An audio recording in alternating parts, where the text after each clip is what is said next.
We back, we back, we back, we back, we back.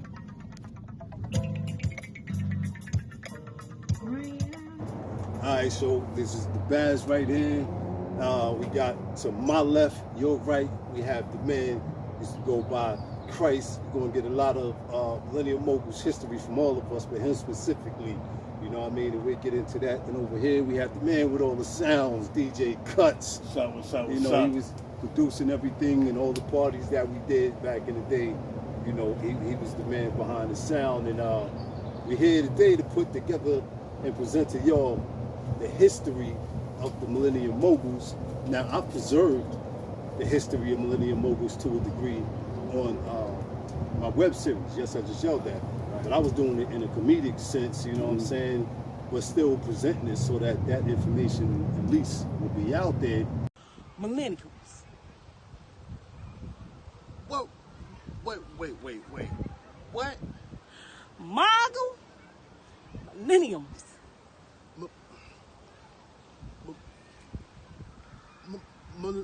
I know. Millennium Mogulz. That's what it is. That sounds better. Okay, continue.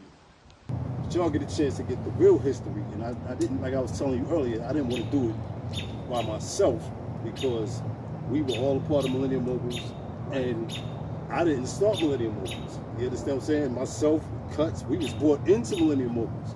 So it wouldn't be right for me to do the history, especially by myself. Right. You know what I mean? So that's where we're gonna start. And then we have some pictures and stuff that's gonna bring up some nostalgia and more, you know, more information. But we're gonna start with Kryst and tell us, because you're the one who you brought the whole idea of Millennium Mogulz to us. Right. So tell us the history of Millennium Mogulz before it got to us. Okay. A little history. When I first started, like even venturing off into the side of music where we're talking about record labels and shit like that, I started in Fayetteville while I was in the military. So I was with a group down there for a bit, and they were doing their thing. And as a solo artist, I was working with them. Really what they were doing was probably a lot of what we are probably seeing now, like the shit that we're doing. So things didn't work out with them anyway. I won't cut the chase. I don't want to spend too much time on what they were doing. But I took the name Millennium Mogulz because of a little bit of from the prior group, because they were New Millie. That was their name. New Millie? Yeah, New Millie. Okay. And that was the name of the record label, but the actual group I was a part of was called Character Assassins. I got an article I'm gonna let y'all see where we were actually in Source Magazine. I think I told you the story. Nice. Fucking Source Magazine. We was getting looked at by Def Jam. Def Jam offered us a deal and everything. But you know back then how shit went. That deal, we wouldn't have made no damn money. We would all still been working regular jobs. Now when they offered y'all the deal, right? Was it based off of demo? Because you know back then you had to do demo. It was based off a demo. We actually went down. You remember the Jack the Rapper convention in Atlanta? Right. We went down there, went and met with them, and da. I wasn't one of the heads of the group. This is how I ended up saying, "Fuck this! I want to do me." Okay. I didn't have no say so in what they were offering. And what year is this? This is back in probably 94, 95. 95, I'm sure, probably 95. Okay. So, 95, they wasn't offering us shit. So, I'm like, bro, I want to, you know, if you ain't a head at the table, sitting at the head of the table, you ain't got no say-so in the direction of the room. I didn't like that. So Ice Cube wasn't the only one that's that mind frame. Yeah, I think we all have a little story like that where things wasn't going the way we wanted to, and we had to switch. So y'all got the y'all went to the Jack the Rapper. Y'all presented the demo. They listened. They was ready to sign y'all to. Hey, y'all sound like y'all got a Wu-Tang flair to you, but it's more southern. Right. I fucking fade that. Like, yeah, okay, all right. So yeah, your lyrics were in that category. Yeah. So Jermaine Dupri didn't want to fuck with us because we were too. He felt like we were too up north. Okay, all right. So we were okay. And he was trying to push the Atlanta. He's trying to push the Atlanta shit. So he wasn't working with us either. He didn't want to actually put us in front of Def Jam. Okay. So Def Jam's heard us. We like it. 30-70 split. What? And then, and how many people were in the group? Yeah, it's about. We probably were bigger than Wu-Tang in size. Like I know for sure we was because there's probably about 8 of us that was the main part of the group. Right. And there was another 15 niggas that was still rolling. So with let's us. just go with the 8. You understand what I'm saying? So you got the not even including the other 15. So you got the 8 people that has to split 30%. Yeah. While the label is going to be eating off 70%. Yeah, we weren't getting that. I'm like, when I heard it, I was like, I get why they didn't take the deal. Not to mention all the dollars they were going to make off of you, eat off of you. And it was if I'm not mistaken, if I can recall properly, supposed to be like a 5-album deal. And 70-30? Yeah. Like, you gotta think, you're gonna put out your best shit probably between 2 and maybe that last album. Yeah, your best stuff's gonna be those first 5 albums. Yeah. And then they're gonna be having all of it. Exactly. They weren't talking royalties like bro. not That's like a deal, points, not that's a royalties. deal like EPMD. Mm-hmm. Yeah, because that's why they had to make that last album together. To get out of the contract. Yeah. So when that shit happened, years down the road, come 97, I get out the military, and this time I leave the group, but I ain't left the group. I'm still coming back and forth, from time to time, performing with them, all that shit. But by this time, I'm already I'm going moving forward. So while I'm in Raleigh, I hook up with a dude that had a label called Hazardous Records. Okay. I take and work with them, doing some shit, doing a little bit of ghostwriting here and there. Back when ghostwriting wasn't prevalent, it wasn't like that. And we ain't gonna bring up ghostwriting. So, anyways, I was doing that for a minute. I was like, man, these motherfuckers, he ain't doing what the fuck I want to do too. Because at this time, I'm trying to find a way I can move and get somewhere where I can start my own shit. I don't want to do no shit with nobody else. Right. He trying to bring me on as an artist. I don't want to be no artist for you, motherfucker. I want to do me. I'm asking you to give me some guidance on how to move. And he ain't trying to do that. And nigga finally tell me straight out, oh, bro, I can't give you no secrets. He didn't want to teach you how to fish. I'm like, yo, you're a brother. Why would it's so much money out here for both of us? Why would you want me to get any bread? Well, hold that point right there. Hold that point about why you wouldn't want me to have any bread. Y'all gotta understand. You might be looking at this and thinking about it from a now point of view. This is a time period where all of these resources wasn't available, like YouTube and the internet was brand new. Started. Yeah, Black Planet was something brand new, like 98, 99.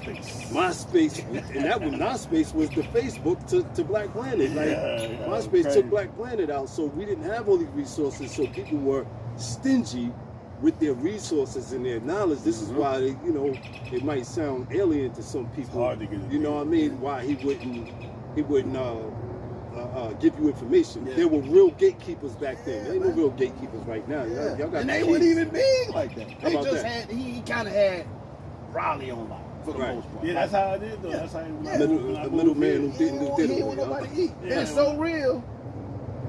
I had to fucking come to Greensboro to get any traction. Yeah. When I came to Greensboro, of course, we about to go down the road now. Right. Hold on. Right. So get us started with Greensboro, and then we could get into Kuttz history. Because my history is, I didn't talk about my history too much. So when I get to Greensboro, of course, I hadn't still gotten settled in enough because I took over the store over on what's that? I forgot what we're off. And changed the name of it. Gate now. City. It was off Gate City High Road. Point, right. So- High Point Road. When I take over that store, Yeah, High Point Road. Right. my days were spent like when I first got in that store, writing rhymes and sitting there selling furniture, right? Kryst, and Lawrence, us Right, three, right, in the Lawrence, store. So Yeah, Lawrence. I think at this point I'm like, I'm gonna still start a record label. I'm gonna do it here. I figure because at this time I'm in Greensboro. I don't know the scene yet, but I'm like, these niggas ain't up here doing nothing. I'm pretty sure of it. I ain't heard nobody out of Greensboro. Right. So I wait for a little bit. I'm just like, doing what you call it. Now, it wasn't actually until I got on the phone with this dude over here. All right, Now. stop right there. No.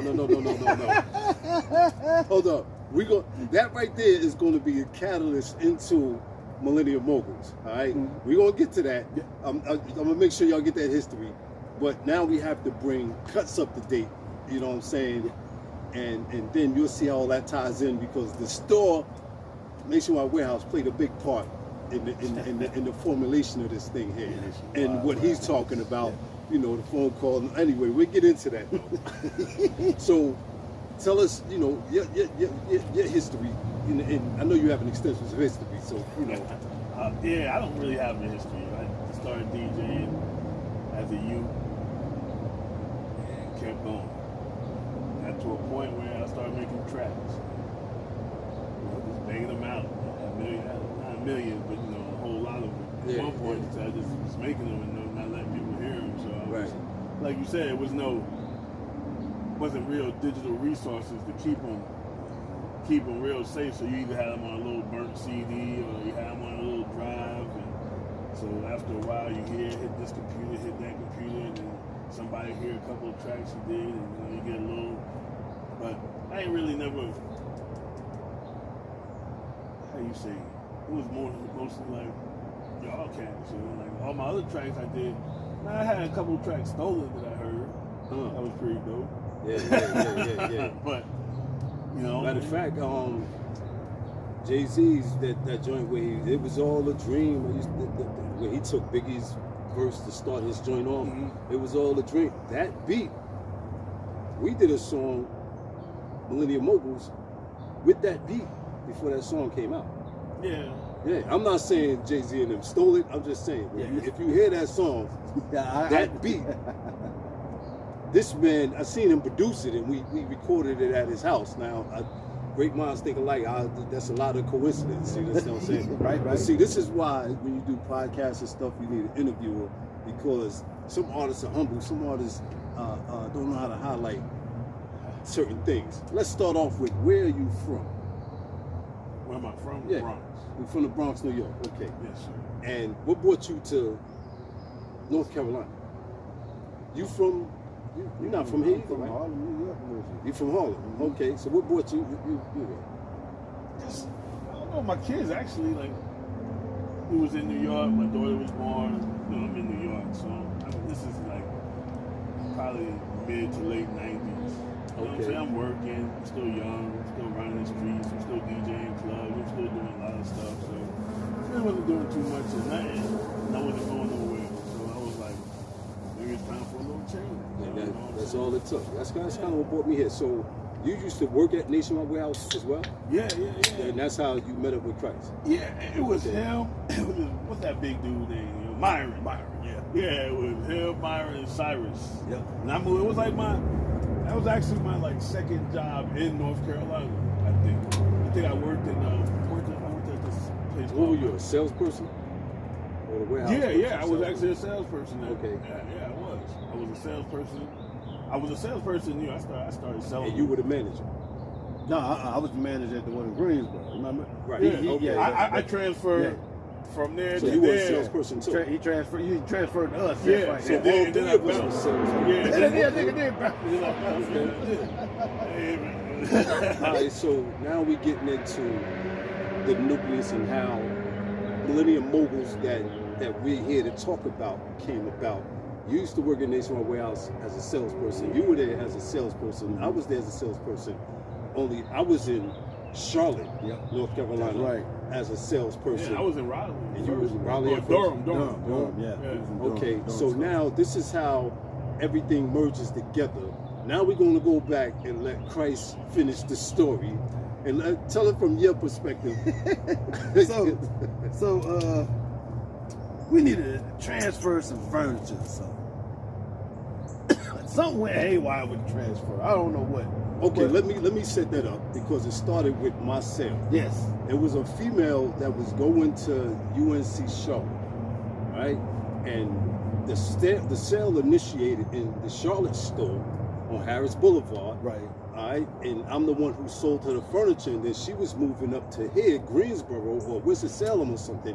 But she wanted to get her furniture from the Greensboro store, which is where Kryst comes in, because by that time you're the manager of the Greensboro store, and something I don't know what happened. He don't know what happened. Right on my end, I'm in communication with the female, and she's telling me that he doesn't want to give Kryst don't want to give her the furniture. He wants to switch the sale to the Greensboro store, which, if you in that business, I know. yeah, but they might not know. If you're in that business, if everybody involved in the sale gets paid off the sale, so by switching the sale to the Greensboro store, I would have got cut out of the sale and not initiated the sale. So I wasn't happy with that. I wasn't having that. I don't know what was going on his part. You understand what I'm saying? But the way we met was controversy. Yes. Yes. We didn't like each other. Oh, yes. So now, okay, that's how the story started. So now you take over, because I don't know what happened on your end. So I got pissed because I told them, I said, hey man, this is my last goddamn set. I'm not giving this shit up to yo, that because it was your I was like, if you want to give it up, we'll give it up. But the sale, I was cool with you still getting the credit for the sale. The problem was I wanted our store to get credit for the movement of it. So we got yes, I wanted that to come to us. Your boy got on the phone. What was his name? Joel? Yeah, Joe Potts. Yeah. Yes, Joe sir. Potts. Joe Potts was my manager. Joe Potts said something. I was Sure. like, I don't know how me and him got into, like, it came to almost fisticuffs. Cause I told him, he got on the phone. I was like, yo, y'all come down here. We can motherfucking talk this out. Yeah. However you want to do it now. I don't give a fuck. I said, we can get the scrapping. Hold on, wait a minute. Now you got to understand, this is a period in time where there's no internet. So if you got a problem with somebody, there's no getting on Instagram and writing something and defusing it. So as you can tell, it's missing information on both sides. Yep. And both of us, we not having it. It's like you want to do something. All right, I want to do something. We gonna do something when we meet up. And it's crazy because it's all over a sale. Yeah. But there's no medium. And Joe Potts.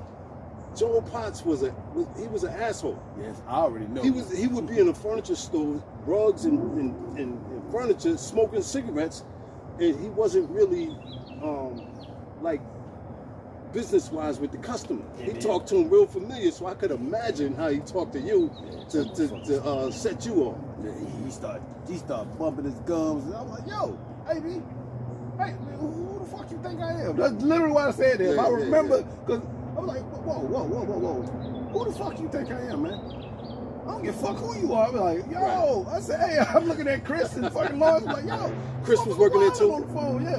Kryst was working there too? Kryst was working for me at that time too. I Kryst was like, yo, this motherfucker's on the phone wilding. I was like, hey, man, I don't know who the fuck you is. I said, hey, man, fuck you. I'm done with this conversation. You need to fucking talk to Preston. Click. Right. On the phone. Then I think you called me back. Right. You want your goddamn saying. Right. I was like, yo, hey, man. What the fuck you calling me for? That's what I said when he got on my phone. What the fuck you calling me for? Yeah. He's like, then you started going in like, I listen to you. I want them dudes, I ain't gonna sit and argue first. I'm gonna hear you out. He started, what you call it, like, hey man, I don't give a fuck. The sale gonna come out my store. I don't give a fuck who gets the fucking credit. Right. But the sale is coming out this store because I was trying, I'm trying to get my money. Okay. Because if I'm moving my furniture and that's my last piece, my thought process was at least the sale comes out our store so we get credit for the bulk of the sale, but you still get credit for your money so you can get your individual. Yo, this is like 24 years ago, and the full story is now being told. Yep. So the full story is now being, we clearly, it's water under the bridge way back then because we got together to do Millennium Mogulz. So now let's get past the controversy and move into how we ended up together as far as a group and where Kuttz comes in. Now, I know this is how I ended up in Greensboro. I don't know what happened with you as the manager, but they were changing managers and they wanted a new manager for the Greensboro store. Now, mind you, did y'all move over to? Didn't they move over to that? Yeah. But I was actually involved in the right there in the corner. Moved on Yancey. Yeah. So now I was involved in the move because remember I actually didn't get booted out the stove. Okay. Got butcher collar because your boy Preston Sally, Preston motherfuckers did not like me because I knew his secrets. Okay. Yeah, that's one of the reasons why they get me. But I didn't help him. So I could see that. I didn't help by. I ain't gonna front like I didn't help by cause because some chick that was working there claimed I sexually harassed her. Okay, and Preston used that to get you out the store. He used that to get me up out the store, but I was already at the point where I felt like it's great for me to go. I always kind of know my fucking time limit at a job, and it was one of those where I already knew I was like, I'm about. So you was done. Yeah. So now the spot for manager is up, and Joel Potts fueling the fire. Joel Potts looks at me when I came to work one day and was like, they need a manager in Greensboro. When he said they need a manager in Greensboro, mind you, we are, what's Greensboro from Charlotte? About an hour and some change. So it's not like we can get to each other to deal with what we wanted to deal with at the time. We probably would have fought at the time. Yeah. But this time goes by, and Joel is like, they need a manager in Greensboro.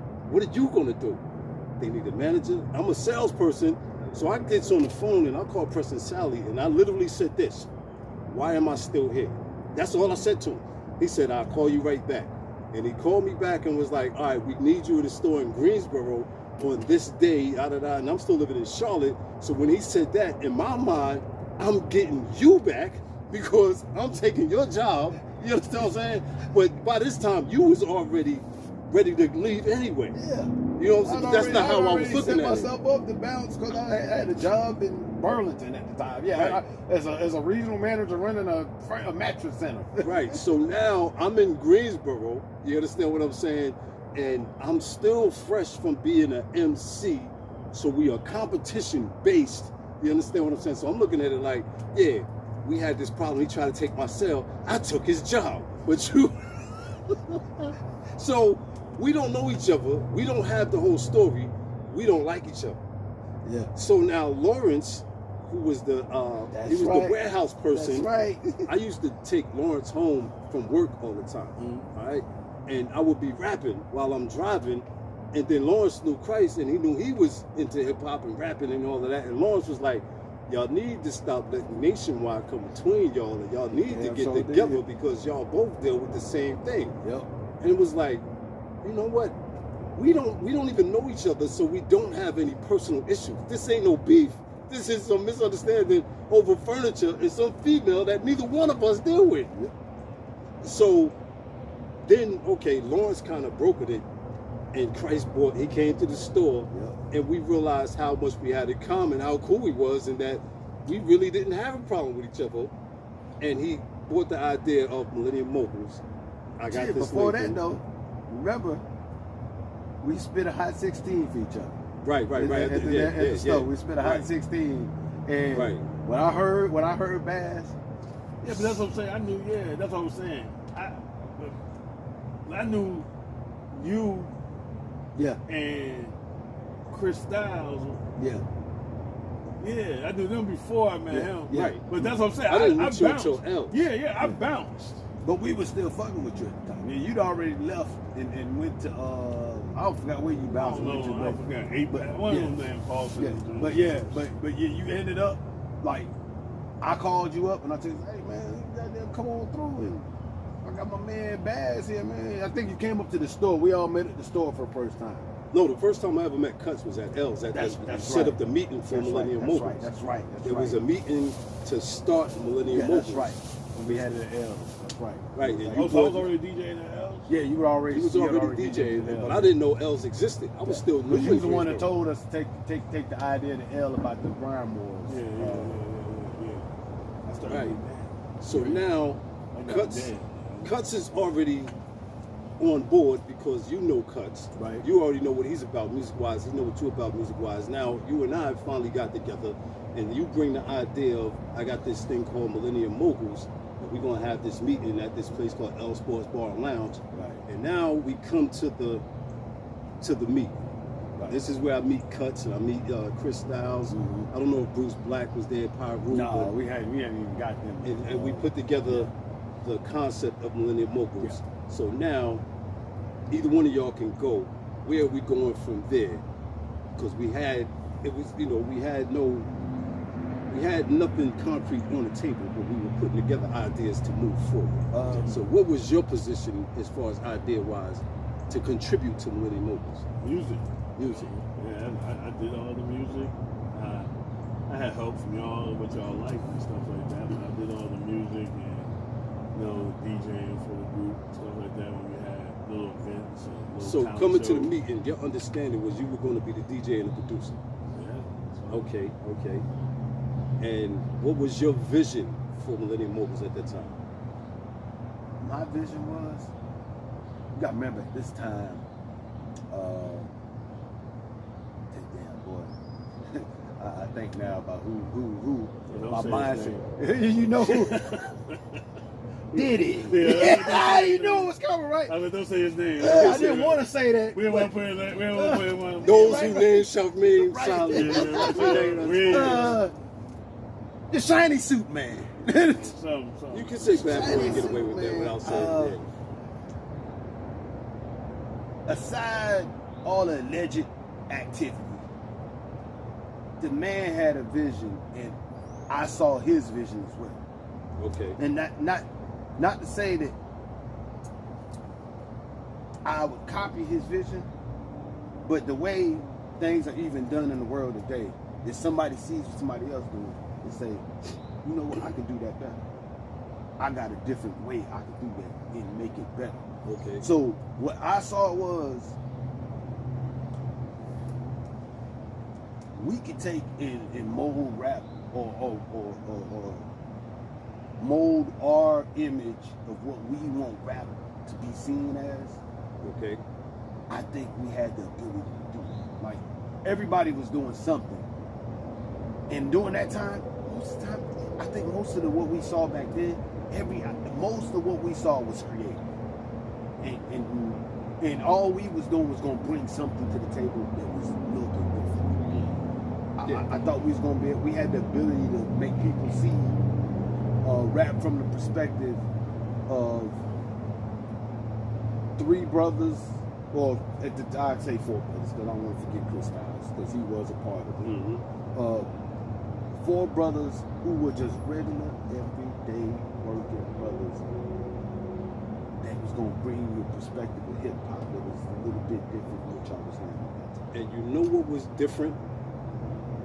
Take any of those groups, Rockefeller, Bad Boy, any of them groups. They used all their resources to galvanize and promote Rockefeller, Bad Boy, Switch Out, whatever. They was promoting their groups. Right. We used our experience, knowledge, and resources to promote local rappers, all the rappers in the area, and this is what made Millennium Mogulz different. We brought all of them to the table. We brought the idea back in Jersey. Black Oath was doing rap battles, and during the rap battles, before the rap battles, we had artists. We would have we would have the rap battles first, so that local artists would come and battle and bring their people, and then we would have Mind Detect Mind, with Productions. We would have our artists perform. Yeah. So that was the idea that I wanted to bring to the table for Millennium Mogulz, and that's what became Rhyme Wars. Right. Rhyme Wars, we would have the local artists come and they would battle, but we would also have local artists headline and perform. It wasn't just Millennium Mogulz artists. So everybody was coming because everybody was getting a chance to eat. They was getting a chance to shine. You know what I'm saying? Right. And that's what made what we were doing different. Yeah, I remember we used to rock at them Dizzy G joints over there off Market Street. I seen him, I seen him do it because he owns that spot off of Vandalia too. He's still around? Some of the old white guy. Wow. Yeah, I don't know if he's still owning because like a few years back, maybe about 3 or 4 years back, I went over there. But now it's a Mexican spot. They do parties and stuff. I don't know if he's still owning or he sold it, but yeah, he was still alive a few years ago. You brought Millennium Mogulz to the table. I brought Rhyme Wars to the table. And it was called Rhyme Wars because I'm a Star Wars fan. Yep. And every Rhyme Wars was titled to after one of the Star Wars movies. That's funny. The Battle Menace. Because you understand? my name is DJ Kuttz, but I do a lot of blends. Old blends, yeah. Old blends. Old blends, Kenobi, yeah. So that's So, my AKA. So. whose idea was it to go to Dizzy G's? I don't remember that. Hold on, before we get to Dizzy G's, because we're doing L a disservice, you know. Who knew L? You? Yeah. You knew L. So that's how we got to L's to do this. So before we even got to Rhyme Wars, we did shows, we did parties to raise money. Yeah. We did the jump off, right? Toasting G Borough. We got the flyers all in here. We did all of them to raise money, and then we went to Dizzy G's. Right. So whose idea was it to go to Dizzy G's? We just need a bigger place. L's, because L's, that was the first L's. Yes. Yeah. That was the little spot. Yeah. That was right there on the corner by behind Precision Tune. Yeah. So it was. We back, we back, we back, we back, we